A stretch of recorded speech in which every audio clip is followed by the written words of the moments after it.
Thank you all for coming so late. I hope you had dinner already.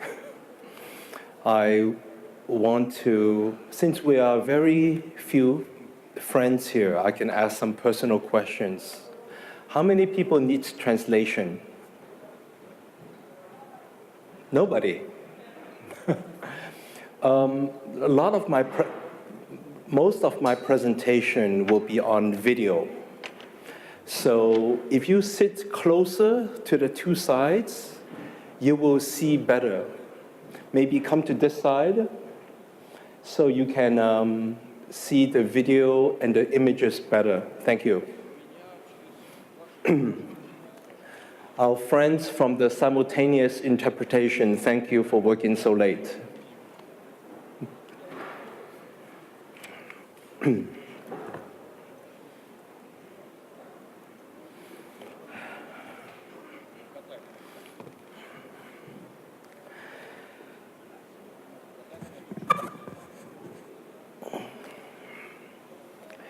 This is the rules that I was given. I'm going to speak for about 25 minutes and about 15 minutes of questions, or we can leave earlier. No questions. My name is Richard Xu. I'm from Shanghai. I have been to Russia now maybe 7, 8 times. I like your country very much.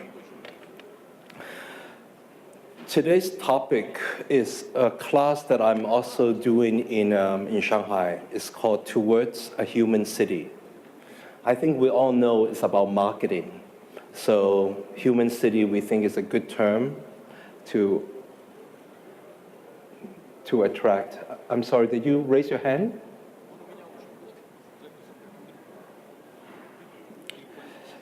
Okay, I'm going to keep on going. Because I think more and more city is becoming a very important topic. It's becoming more and more indexes, criteria of judging cities. And there's another part is everything we do, I think, every citizens, so much of what we do are for the cities we live in. For the next 20 minutes or so, my presentation will be mostly visual. I'm going to show you examples of things that we're researching, we're working on. And because this is a smaller audience, let's be personal, let's be casual. I hope you can ask me questions, confront me, disagree with me.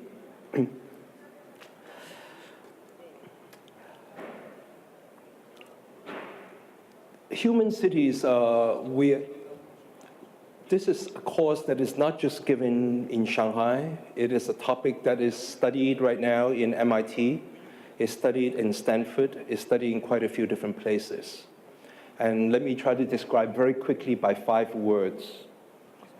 It's empathetic. We have heard of people describing human cities as empathetic cities. And there are a lot of, the more active citizens in it, the cities becomes much more humane. And it is balanced. Balanced meaning that it is very inclusive. It is not just for the top 10% that have money. It is emotional. And it also talks about the identity and DNA of the city.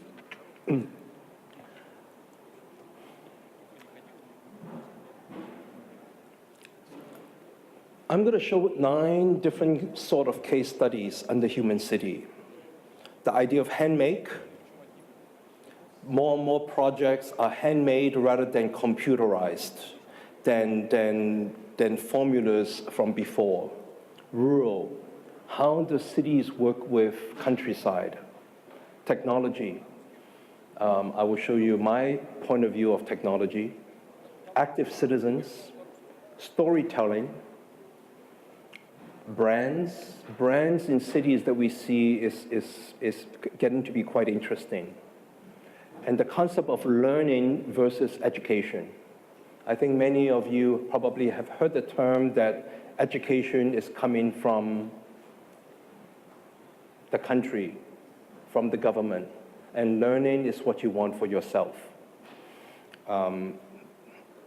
Mentorship, where there are certain ways to accelerate people's knowledge. And the last one, useless. Handmade. Most of these, I'm going to have about 5 different examples, and each example just 2 or 3 photos, because this is my usual habit. A few of the friends in the audience knows me, and I usually present a lot of images, almost like a video. I'm going to start with 246 Common. This is a project in Tokyo. The project is a parking lot, and in the district of Tokyo, in the central district of Tokyo, called 246. And this parking lot is only available for 2.5 years. So a group of friends came together and built 80 different restaurants in the space of different size, very small, of different kind of food, of different offerings. And this became a huge success within 1 month. And it became a very important place for people to go to. Every booths are handmade, temporary architecture. I will move on reasonably fast. I think this way you get a feel what I mean by handmade. Esterni is a project out of Milan. It's a group of architecture students. When they finished the studies in architecture, they decided to develop public space program. They are made of a group of architects and builders, and they build temporary stands all over the city of Milan, mostly during the festival time. And what they actually work on is basically each one of them are experience of the city, experience of learning, experience that we call really quality of life. Damangiri. Damangiri is a project out of northern Thailand. A group of architects and landscape architects have met a monk. And this monk's dream is to build a school. So visiting the place, they made some sketches, they found a piece of land, and they built the schools for orphans. It was a very short time of about 1.5 years. They found the land, they're able to raise the money, and a group of architects, urban planners, landscape architects, and students came together to build it. The students didn't do too much, but for fun, they took some photos of them working on the field. Laughter. We're talking about handmade. This is a very unusual group of people that I met about 2 years ago in China. They consist of really brother and sister. They study how clothing is made 100 years ago. And they use the old style studio, old style technique, and old style material. And this is the brother and sister. We actually met in Milan. They dress like this every day of the year. Not because they want to prove a point, but because this is the philosophy they believe in. How they dress, how they weave the material, and these are some of the clothing they make. Almost exactly like 100 years ago. The last one, this is Nat Chan. He started out to do a small project in a park and in India, in Chandigarh. And as time goes on, that's him on the top left. As time goes on, he started building the entire park of broken plates and broken bowls of all over the city. And it became the Nat Chan Park in Chandigarh.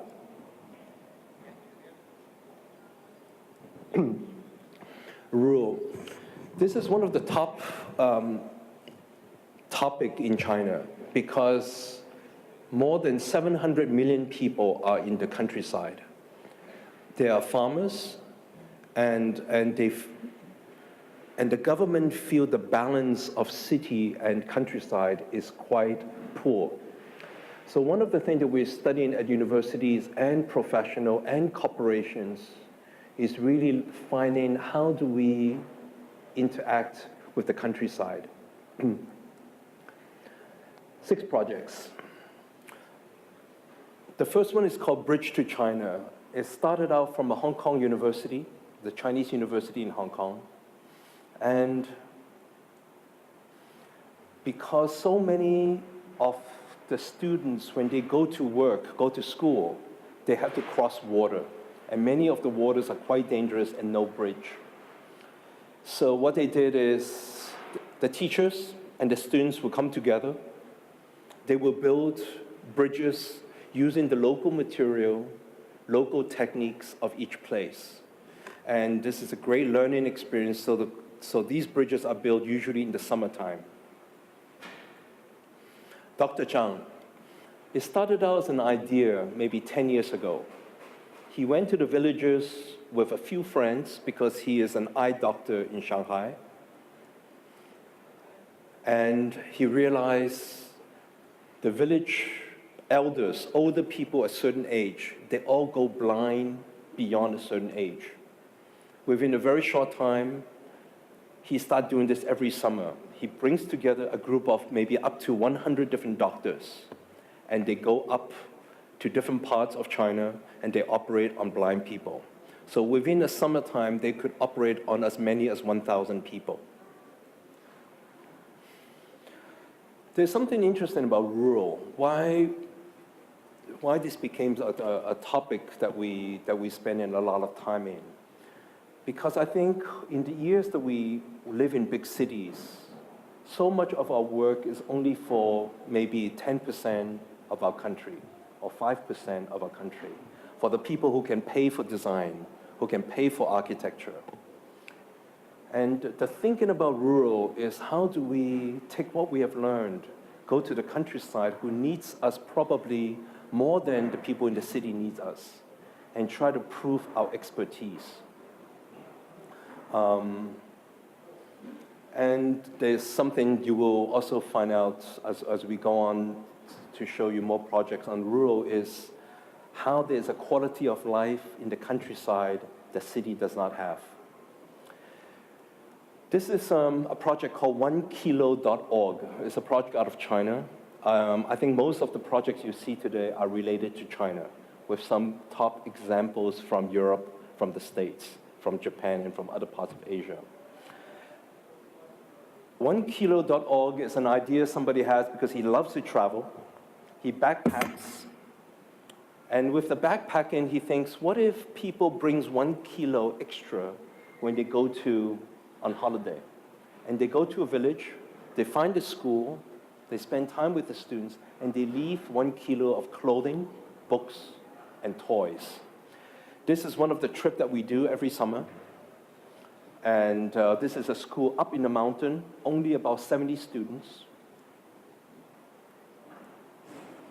This project has now grown so big because what they're saying is if you're traveling from A to B, if you have a few days free, can you get off the train, take a bus for another 5, 6, 10 hours, and visit a place that the government cannot reach, that the government money cannot reach the school?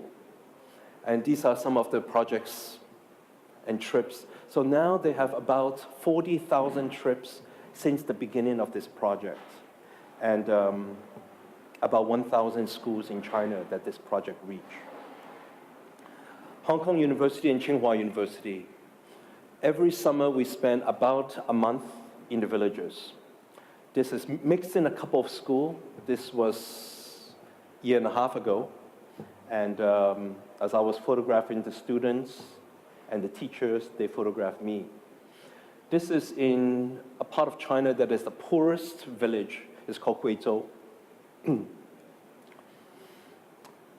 Part of the thing is we interact with the local village. We listen to them. This is a combination of 3 different universities working with the local university, local college, because the local college really help us understand what are the needs. This is Guizhou. It's very beautiful, and we're doing a lot of studies about heritage, about fire, because 700 of these houses burn down every year. Some of the projects we do within 1.5 months. We build the project with the local construction people. This is a project called Swirl. This is a project called Pinch. It's like a piece of paper. So underneath the wooden deck is a library and reading room for country children. Elders. Again, a project that we think really is quite meaningful and important, because many of the older people in China, they are taking care of the children, because all the middle generation are working in the city. This is a project done by a student. He spent 1 year photographing old people in different parts of China. The single common point is the horizon line that is in all the photos.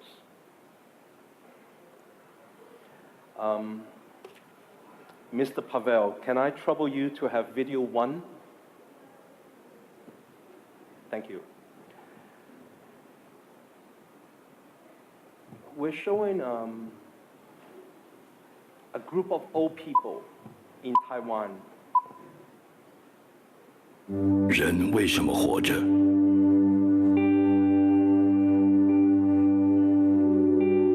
为了思念，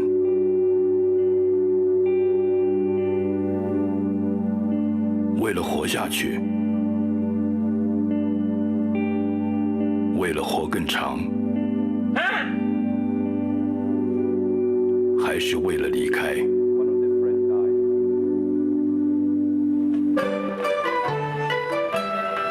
It is not very sad. It is happening.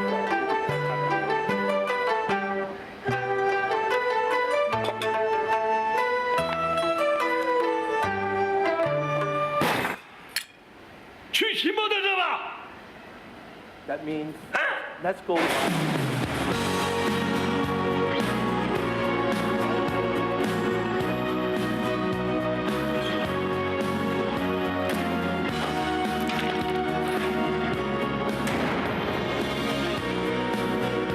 5个台湾人，平均年龄81岁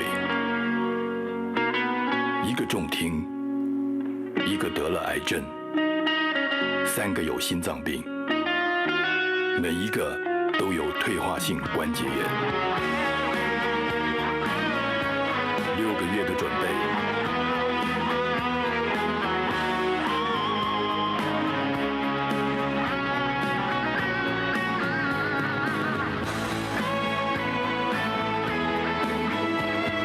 环岛13天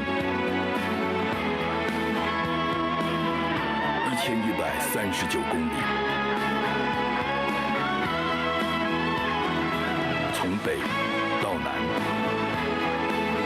从黑夜到白天，只为了一个简单的理由。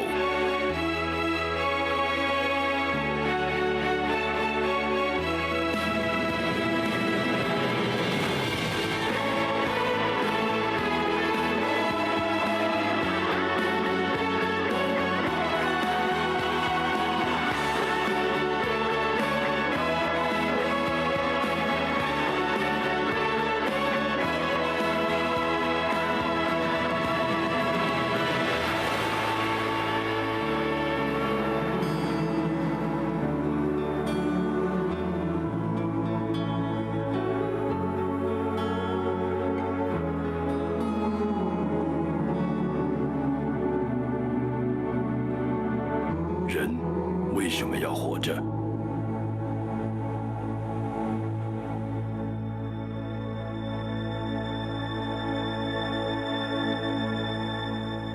This, can we go back to the PDF? Thank you. This, since the beginning of this story, they created a club. It's called the Elder Biker Club in Taiwan. You can only join the club if you're 80 years and older. If you're less than 80, you cannot join. And this club is growing quite a bit. And the last one, under rural. This is a graffiti artist named JR. He started out as a graffiti writer in Paris, and he started realizing the evolving of graffiti. And how can he put, the question is, how can he put graffiti to a social use? His work is all with black and white photos. And for many years, he does a project called The Wrinkles of the City. He photographs old people in the city or in the village with wrinkles. Wrinkles means memories and stories. This is a project in Kenya, and he puts the eyes on the train so that when the train moves around, they complete the face. The most interesting thing is because his work is so much about paper, if you look at the picture on the top left, you see that he's covering the rooftops of the houses with the image. So from the top of the mountain, they can look down and see this. One difference is he doesn't use paper for the rooftops because many of these rooftops are leaking water, rain. So he's using vinyl, plastic, to make the roofs waterproof. Those are his other projects in Shanghai, in Brazil, in the favelas in Brazil. Tech. My college, my university is really a school of innovation and technology and design. And I'm seeing a lot of young people going very strong in technology, and so often they're searching for meanings. And also we know how many startups there is globally. I want to show a couple of projects that let us look at technology a little bit differently. This is a project called, the first one is out of Japan. It launched last year. It's a machine for blind children. I will show this video a little bit later. It's called the Yahoo search engine. Parkinson's disease. The hand shakes. A lot of people have impossible time to feed themselves. This is a company out of US called the Lift Lab, and it is about a spoon and fork that helps you stop the shaking.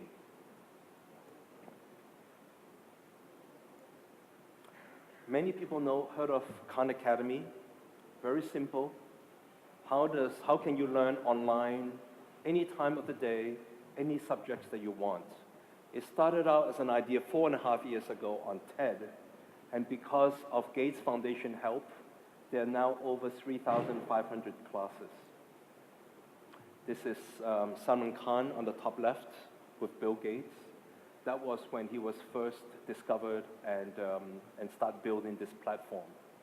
It started out as a very simple idea. He wanted to help his niece in India from New York to have better math class, math score. So he posted a class on the video, and all the classroom, the students and the classmates of his niece studied together, and they all got good grades. So that was the idea that changed his mind about job and about his projects. We feel fine. If you have a time, please look at this website. It is brilliant. This group of students, Jonathan Harris and his partner, built this website when they were at the university. It has an algorithm to study how many people in the world is typing the word feel in different languages. I feel happy, I feel shitty, I feel good, I feel bad, I feel sexy.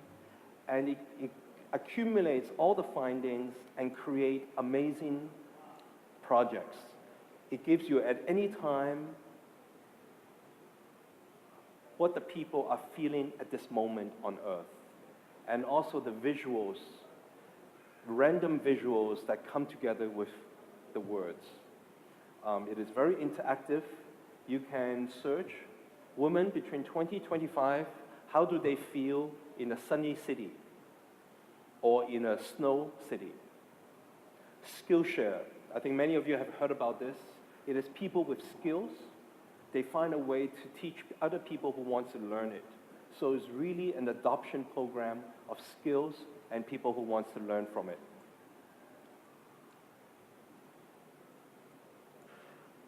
Sanzai. This, at this point, is known to be one of the top innovation idea of China. I believe this exists also probably in Russia, in many, many countries and cities that are developing, that are also finding its own way. Sanzai means the mountain robbers.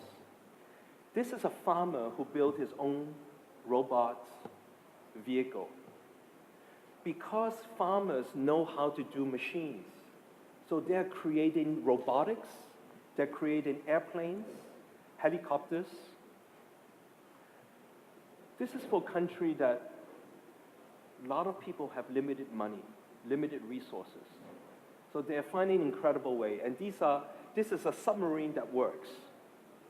And because people ask, why do you want to do it? Because I want to see if I can do it. This is somebody with his son. They build a slide for his grandfather to come down the stairs. These are becoming innovations that are absolutely for your own needs.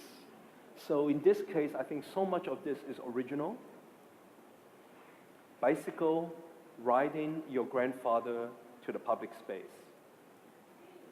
This is somebody who has lost his arms. And with his friends, with his other farmers, they have built both arms for him. He doesn't have a boat.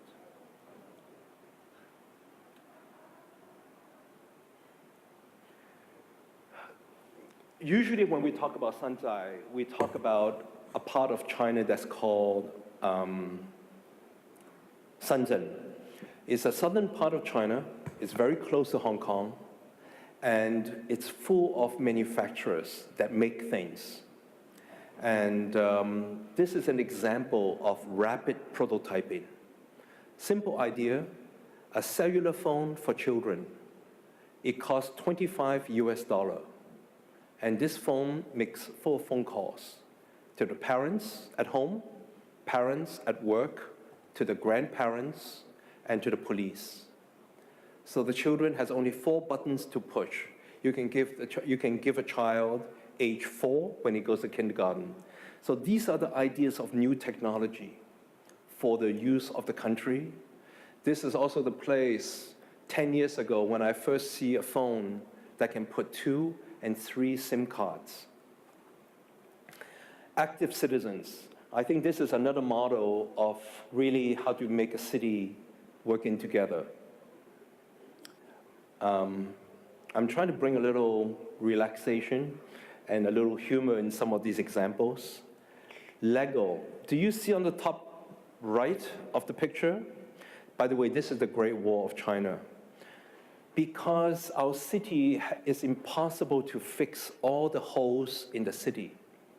There's an artist that used Lego pieces and start filling up holes of the city.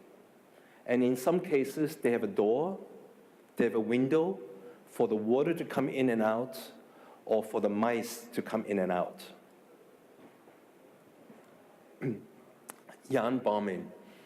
I followed this woman's work for a long time, and I finally have the courage to call her. She knits. She basically knits, like she knits a sweater, but she knits in the public spaces. In some of the cases, she knits pieces before she goes there, and she puts them together. I think you probably have seen this in Russia. There are artists all over different parts of the world doing this. But the concept from Magda is very interesting. When I first spoke to her, within the first 2-3 minutes, she tells me, you don't knit for hate. Knitting is about love. And you want to knit for your children, for your grandchildren.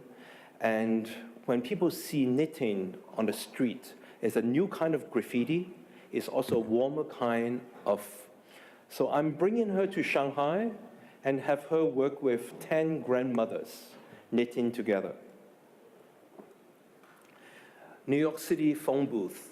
New York City have about 17,000 phone booths. And because of cellular phone, the phone booths are not being used so much. John Locke graduated from Columbia University School of Architecture, and he created a very simple design to put onto the phone booths. It doesn't need nail. It just pieces together, and it fits in the New York City phone booth with no drilling, with no nails. This becomes the new New York City public library. The books are read by the local neighbors. When they finish reading, they just bring it there. And people bring it, take it home, and can continue recycle. The shelves are now free because a construction company has taken on as a project of its own. Suspended coffee. This started in Naples over 100 years ago. Because of the war, many people do not have enough money to even buy coffee. The idea of this case is simply, if I have a little bit more money, I buy an additional cup of coffee or 2 cups of coffee and leave it in the coffee shop. So the concept is really simply the coffee shop will leave a sign at the window, say there is a coffee for free. So people can continue drinking. So now this is called suspended lunch.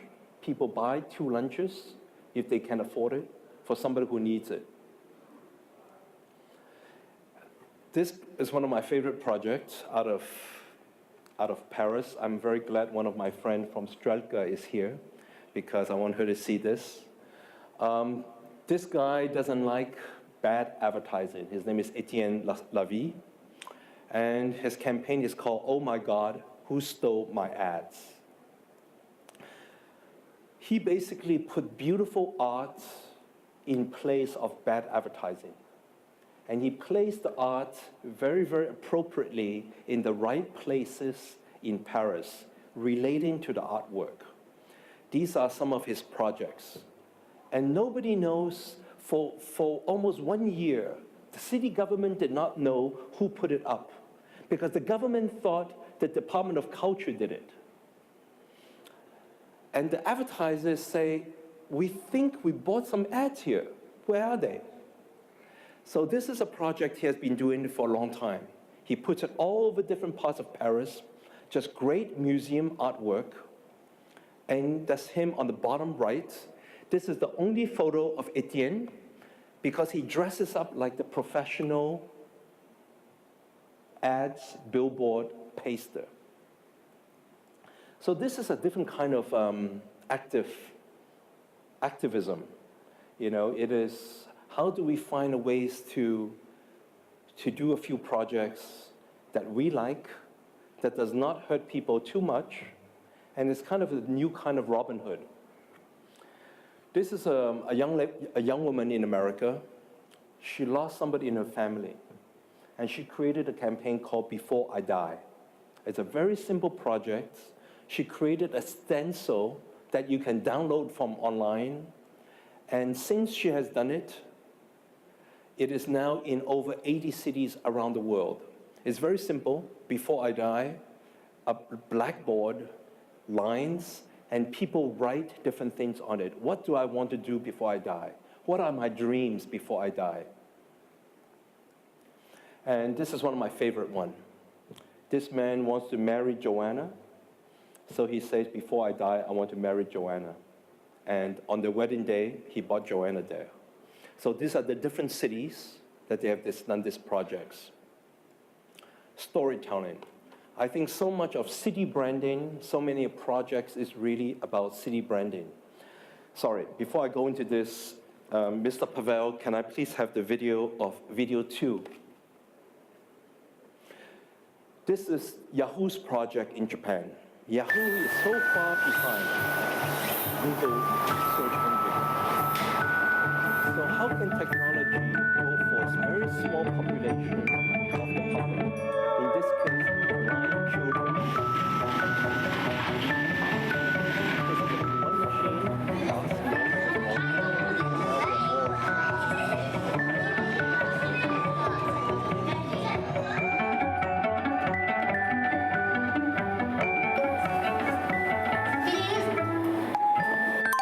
キリンが見つかったよ。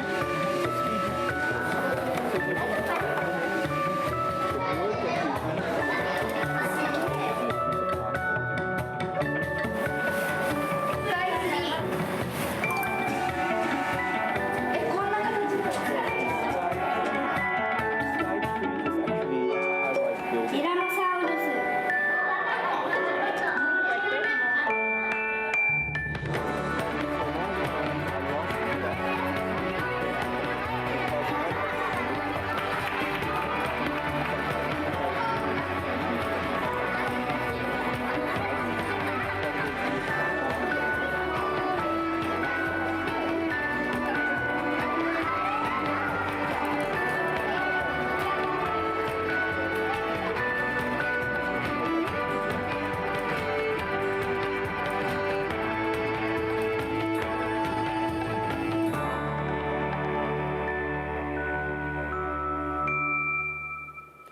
Storytelling.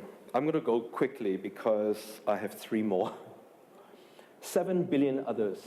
This is a photographer that started out this project because he wants to see what are people thinking and speaking. His name is Yann Arthus-Bertrand. He photographs basically aerial photography.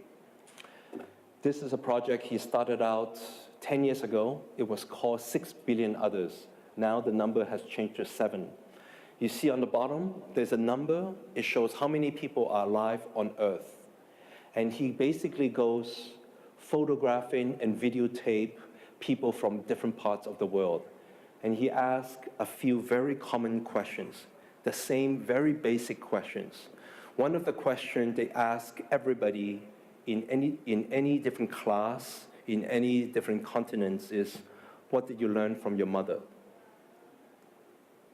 This is a great website to visit. Cities of Love. Emmanuel is the film producer for 3 films so far: Paris, Je t'aime, New York, I Love You, and Rio, I Love You. And he created a project, a social program called Cities of Love. I will show you a video from that piece. This is a very, one of the reasons I'm showing this is I think that the smart and ingenuity of some of these case studies is they're linking very unusual things together. They're taking things of their passion, they're taking things of their experience and finding ways to create a new formula. This new formula is ingenious. What he does is, usually when you want to make a film, you borrow money. And when the film makes money, you have to return the money and hopefully you have a profit. In this case, in Rio, I will show you a short video he has done. They made 80 short videos of the city, of the unsung, unfound, hidden heroes of the city. And it became such a YouTube, Facebook phenomenon. They raised $11 million for the Facebook effort.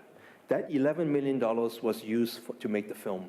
So all the profits for the film they make will be theirs to keep. I will show this video a little bit later. So they hired a small group of people that are the local journalists that find amazing story. Because his film is always about 10 to 16 directors for each film. So he has a big team around him. And he teaches young filmmakers. This is a project with the local kids putting up very beautiful posters around Rio. S'mories. S'mories is a little project, very simple project by 2 parents. They created a website for their children to tell stories, their favorite stories online.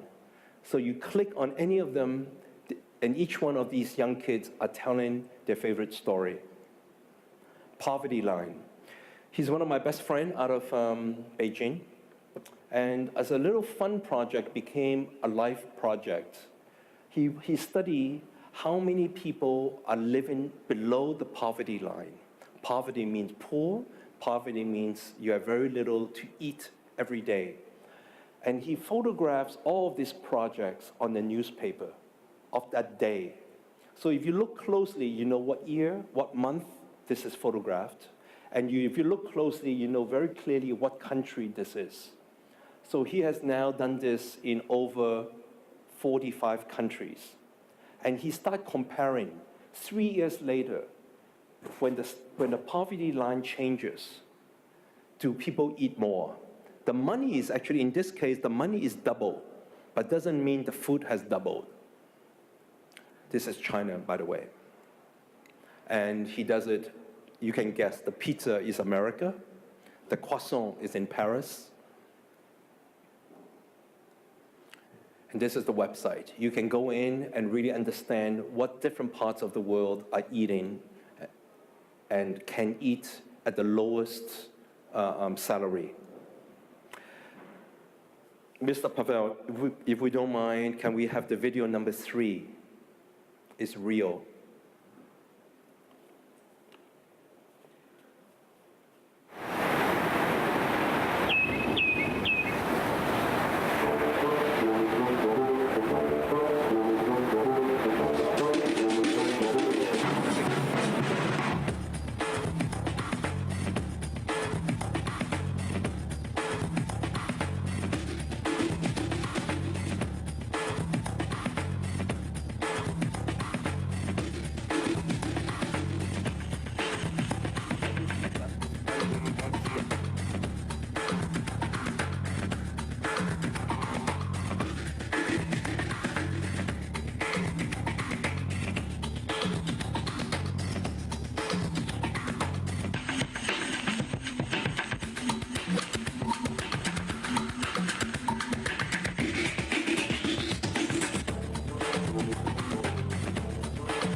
PDF, please.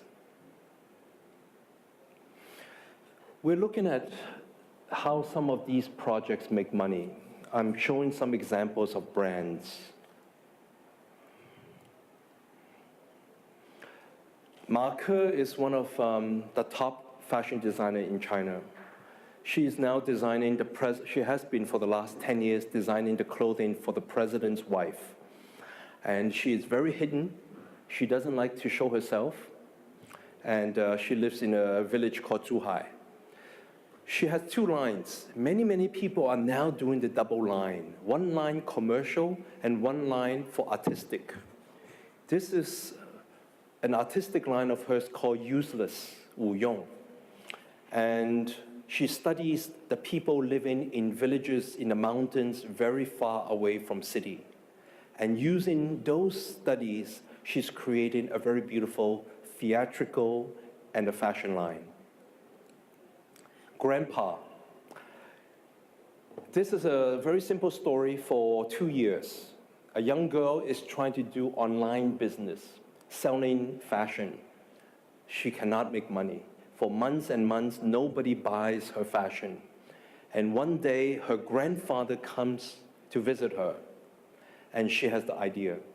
She asked the grandfather to wear the fashion, the lady's fashion, because the grandfather has a very nice figure, very thin, very elegant, and this campaign is simply called the Grandfather Style. Her fashion sold out within weeks. I just researched yesterday to see if they're still in business. She is still in business, but not the grandfather. Imperfect. This is if we have more time, I would love to share more of this project with you. This is an incredible group of 2 people in Hong Kong. The company is called Code Design. Because the difference to I am perfect and imperfect is a hyphen. Because they're saying, why does the world, everybody has to be perfect? It seems like that's the model. But they're looking at people that are handicapped, many projects that are broken. What do you do? So they created an incredible 5-year program in finding the imperfection in things and promoting them. I'm sorry, I'm going to go back. This is a book program he created. It's called the Imperfect Book Show. In the big Hong Kong book fair, because books, if they don't sell in the bookstore for 2 months, they go to the basement and they don't have a chance again. So in the basement, they found so many books. And what they did is they brought a group of people to start reading these books. And if you feel the book is very good, it deserves a second, third chance. He very simply put a white piece of paper on the cover and take one line from the book printed on the cover. And that became the book fair. They sold thousands and thousands of books at that fair. And they're doing this every year. They're using cardboard that have some imperfection and creating objects, creating furniture. Jones Soda out of USA. This is really public sourcing, open sourcing marketing. They are a soda company. They started out never thinking the business would last 2 years. The founder was surprised that the business, after 15 years, is still working.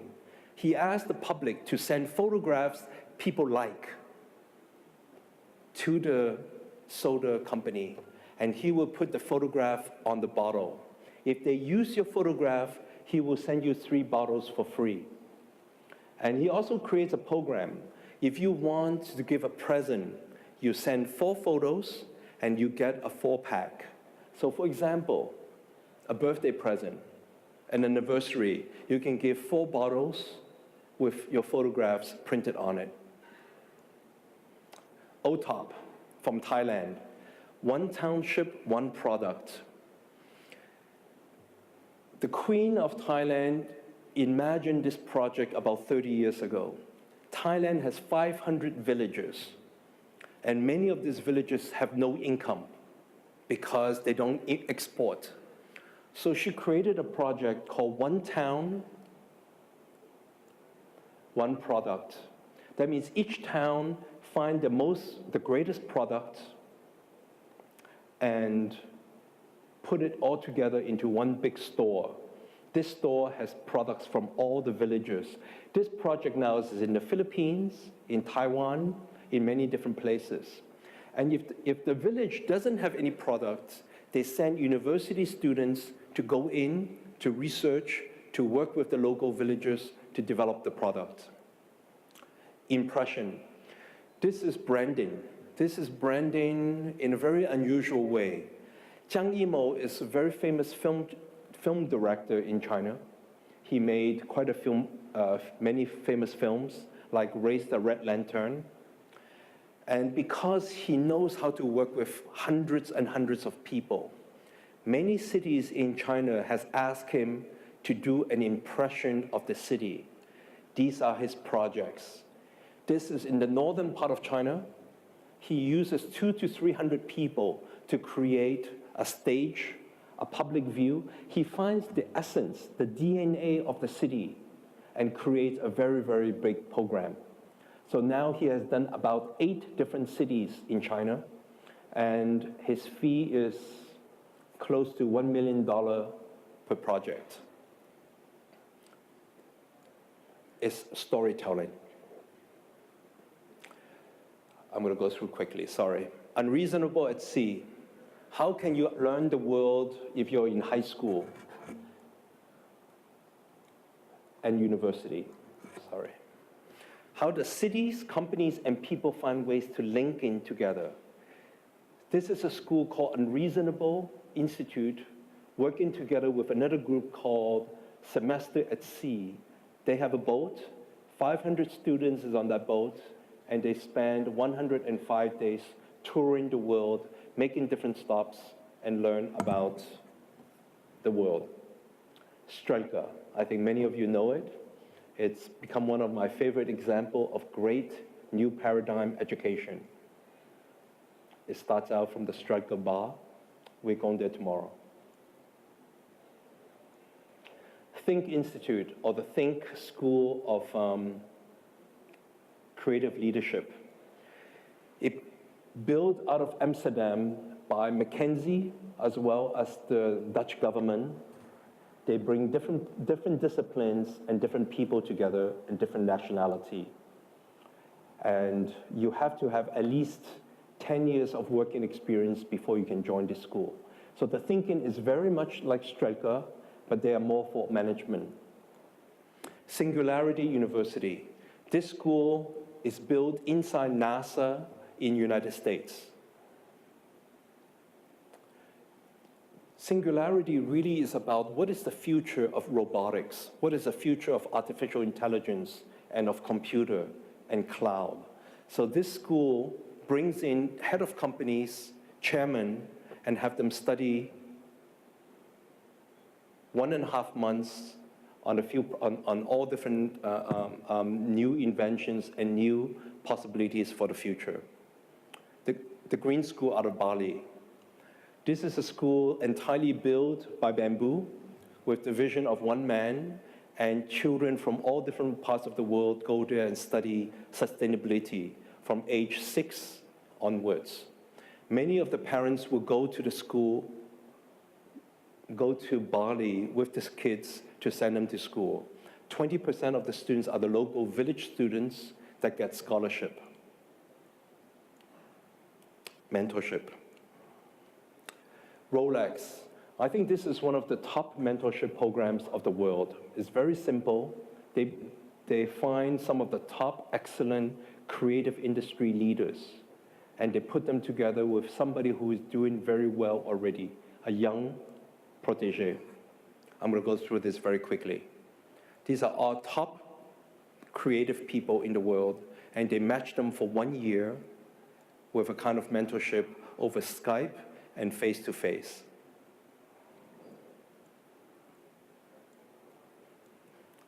I think if you have a chance to just visit Rolex Mentorship. So the idea is you can really transform somebody's life. And the idea of impact change, you don't have to change 1,000 people, 1,000,000 people. Even if you can touch one person's life, it's pretty special. School of Saatchi. This is Saatchi's museum in London, working together with BBC. They created a program with how they take 100 artists, narrow down to 20 artists, and they bring in the best critique artists, museum directors to work with them to accelerate, to push their artwork. Laos Orphanage. I've been working on this project for about 3.5 years, and we teach local kids in the orphanage on photography, video, basketry, fashion design, and dyeing, weaving. Fabrica, another new paradigm school out of Treviso, Italy, is owned by Benetton. And they bring globally different students from all parts of the world to mix them together to create art programs for over 1 year. This is a scholarship, and that's the campus on the top left. My last piece, useless. I work quite a bit with different parts of Chinese government, and very often they want to build museums, they want to build theater, they want to build opera house. And many of those places are multi-billion dollars, and they get empty after 1 year or 2 years. So I started doing a research on what are projects that are meaningful, much less money, and maybe there's a hidden story behind them. I'm showing a couple of them. Follies. This is something that happens already 150 years. It's a worldwide architecture follies. They're projects of architecture that has no meaning because I can do it, because I can build it, because it has a beautiful view. These are different follies of different parts of the world. Land art, in this case by Christo and his wife, Jean-Claude. We are now starting to do this in China because there's so much land. There's so much land when you're driving by car, driving by train. What can we do with land? These are some of Christo's projects. Rapid Islands near Miami, the Gates in Central Park, New York. Weed. I talked about this a little bit earlier on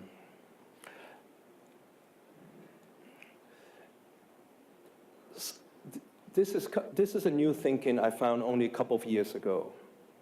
Instead of planting trees, flowers, there's a very famous landscape architect who is only planting weed. Because weed give you a feeling of real, giving you a feeling of nature, and it doesn't die.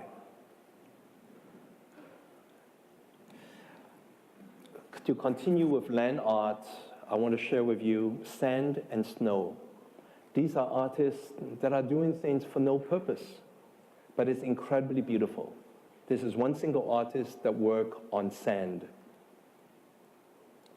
A different artist working on snow just by his 2 feet, walking, creating art.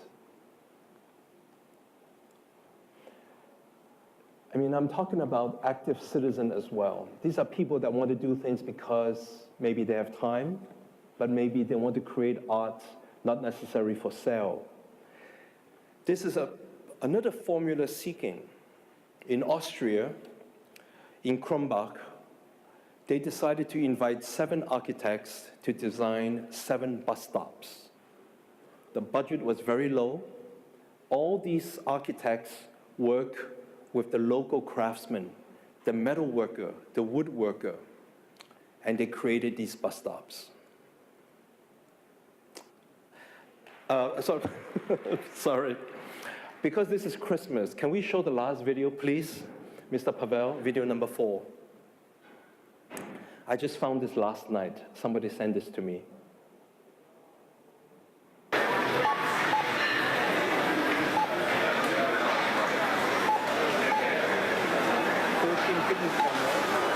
I don't read German. 9 cashiers, 152.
I'm here for another 15 minutes because I'm going to fall asleep very soon.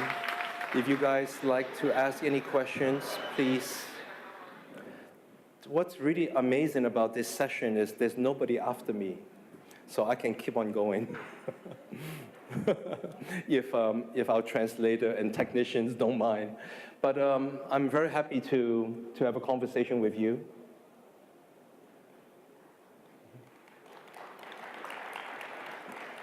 Is that the conversation? So I'll answer back. I mean, I think what we are showing a little bit here is it's impossible to have the city government to be in charge of our future, to take care of every different piece of ideation. I think so much of it has to do with the people, with the ingenuity, with the ideas. And my earlier presentation is about ecosystem. Very often it's very difficult to do things by yourself, but how do we build together a group of few people, a group of a community, because we believe in something similar. Anyway, this is what I have to say. Any questions? Any comments? Any disagreement? Come on, challenge me. Which project did you guys like?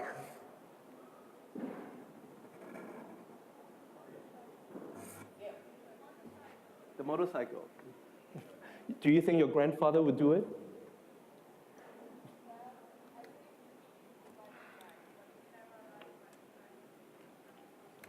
I mean, I think what we learn in this case is not about motorcycle.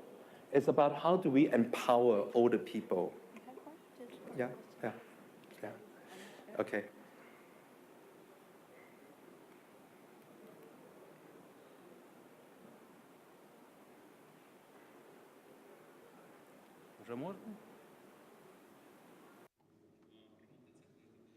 About the bikes, it was really cool. I would like to ask another question. There was something about the brands. It was something about Rolex or something what you really left out. It was in your list, you had brands. What did you mean on the brands? Probably it was about Rolex.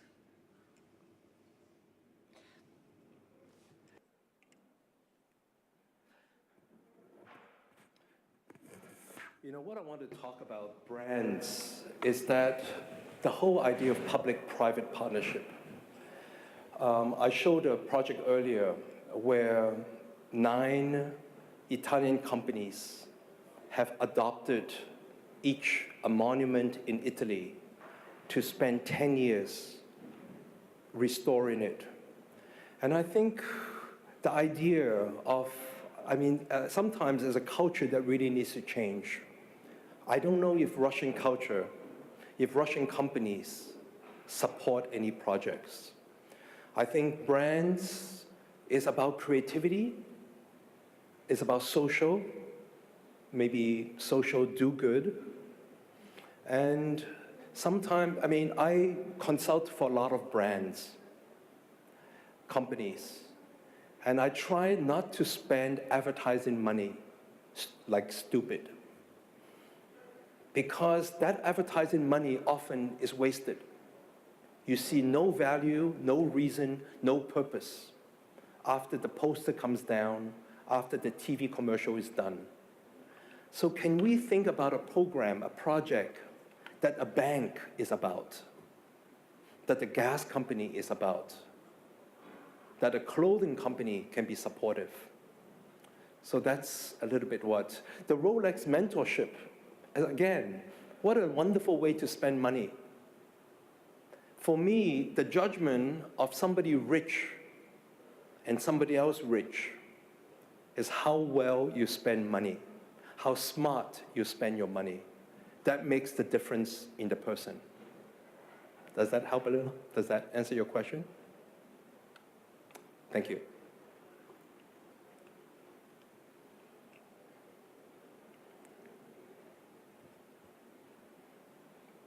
Any question from you guys? Kirill.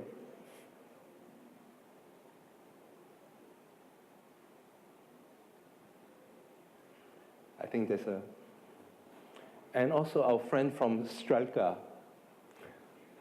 Odila, do you want to ask a question?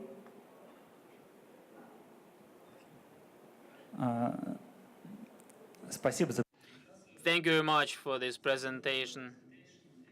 I have one question about Yahoo search with 3D printing.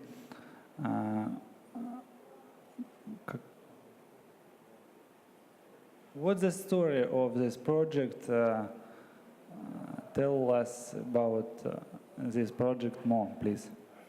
Yeah, I mean, I think you saw when I showed the first slide, Human City, the first word I put in is empathetic. There's a very big movement of people researching how do we develop empathetic city. Empathy means you understand the people who need something. You get into their level. So for me, this is an incredible link from a search engine like a Google, with 3D printing, with children who are curious. I think as we grow older, as we grow more mature, everything is about linking the dots in our life, linking our dots of experience. So for me, Yahoo is a great link. It's a great publicity. This is what I mean about, again, about brands and about CSR. How can company do something beyond just, and some of these projects, when we talk about soft power, soft marketing, it could be much more powerful than hard marketing, you know. And in the last 2 years, I haven't seen too many 3D printing ideas that are better than this, right? Thank you. I mean, please don't think about this as a question. This is really about a conversation. I want to hear your point of view. I want to hear something about Russia as well. I suppose you know about. Louder? I suppose you know about Ice Bucket Challenge. Would you somehow comment on this? Yeah, many people are now taking that concept of open source communication, that Ice Bucket Challenge. How can you take Ice Bucket Challenge and create other projects? I don't think you can. This is a luck. This is you cannot use that many celebrity in such a short time to do something. But I think this is a time of social media, of Web 2.0. I think you can do something with selfie. You can do something else with Twitter. So I think this is really the ingenuity of people. And probably, I'm sure the person who started it have somebody in the family who has the disease, who wants to find a way to put attention to that disease. So again, empathy is there. Empathy, maybe marketing. So often in marketing, we don't see people using celebrity marketing smart. Bring in some important people and twist their arm. You have to do it in, what is it? 3 days? Something like that. Have you come across any new ideas after Ice Bucket Challenge? No, right? Yeah, I mean, I think this is also active citizenship. This is also really incredible idea of the new world of communication and getting everybody to feel good, feel happy. Richard, thank you for amazing presentation and some new ideas. Can you explain and tell us a few words about crowdsourcing in China, from down to top, how it works? The culture? Crowdsourcing. Oh, crowdsourcing. Yes. In China, how Chinese people open to this kind of activity?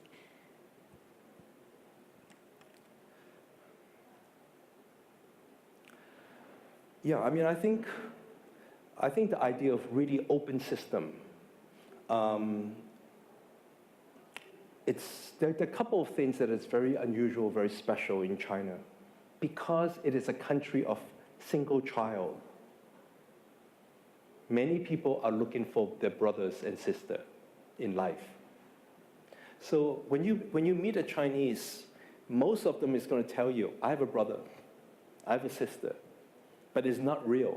It's somebody they have adopted. So the idea of belonging is very important. And I think social media is making that much warmer, much better. People are collaborating, coming together. But I think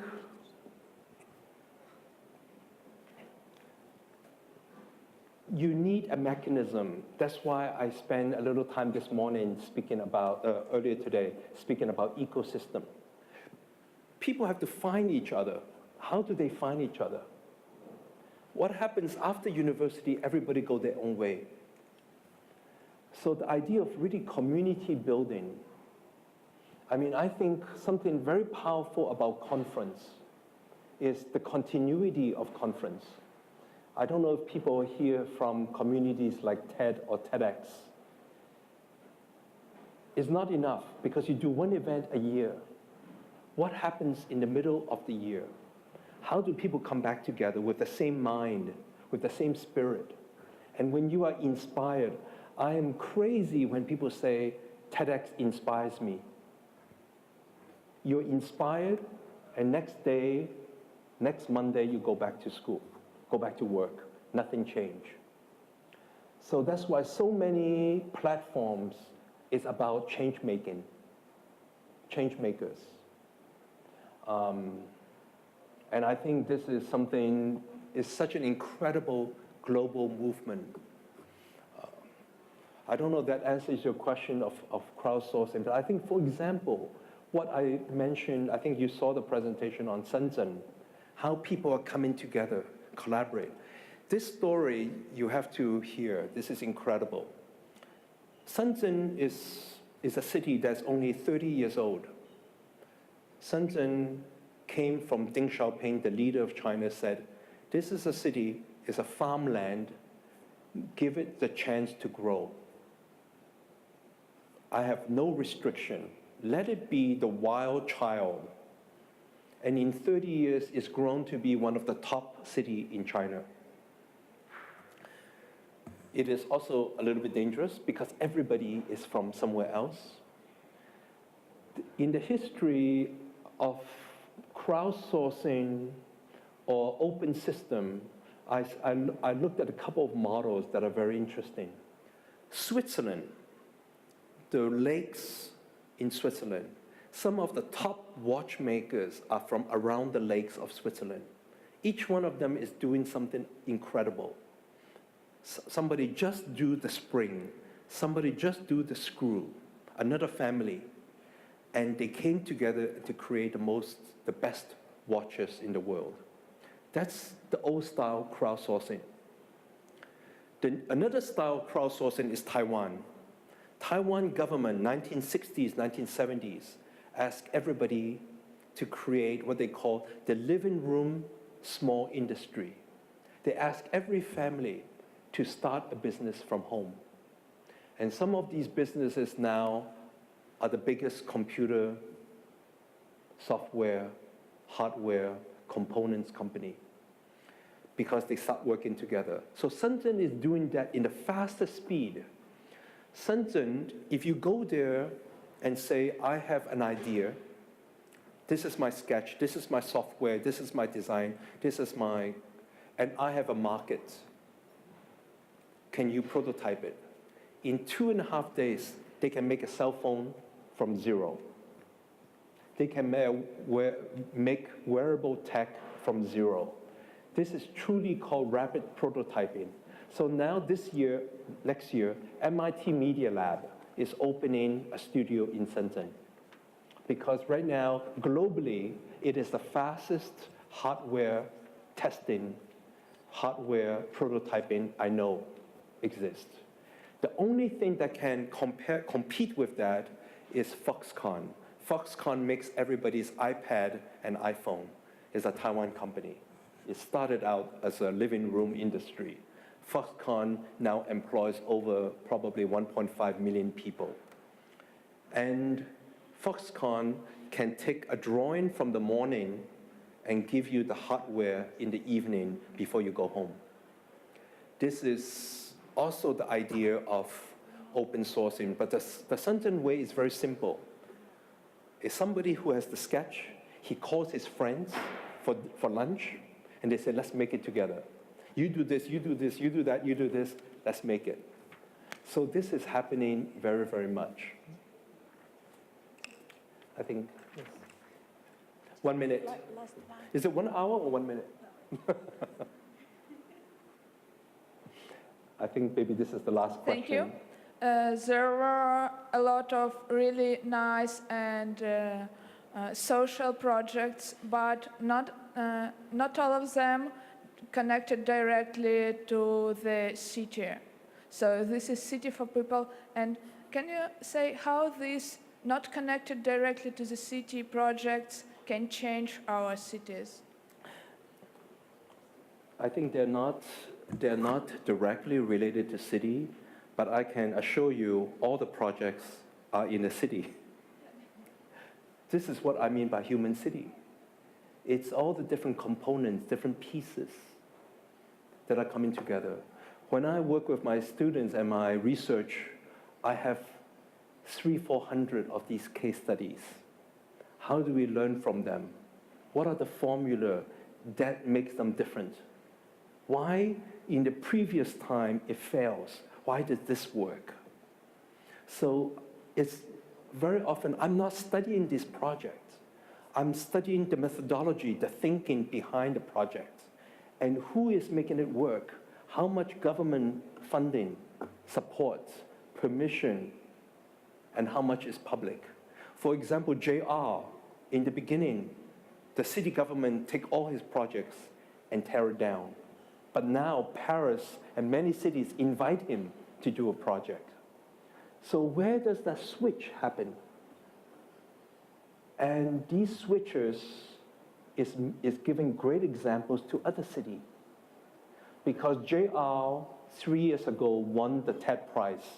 He won $100,000, and he also won one dream. He was given one dream, because in the audience, he had 1,500 people from Google, from Microsoft, from all the companies in the world, and he gave one dream. So sometimes that dream and that request, or in English we call it ask, is very powerful. It's maybe even more powerful than money. So I am looking at something between art and business, because so much of today's conference, it's about economy and culture, art and business. But I'm looking for the third element, the humanity or purpose. If something has more of a purpose, I think you are much happier. There's more of a reason for that problem. So these examples, I'm glad they're all kind of different examples, because what I'm hoping is we all can do one, do half, do two of these examples. Thank you. I hope this answers a little bit. I think I'm going to come down and speak with you, okay? I'm going to stay here for a while, so if anybody wants to have a conversation, I'm very happy to. Thank you very much for staying so late.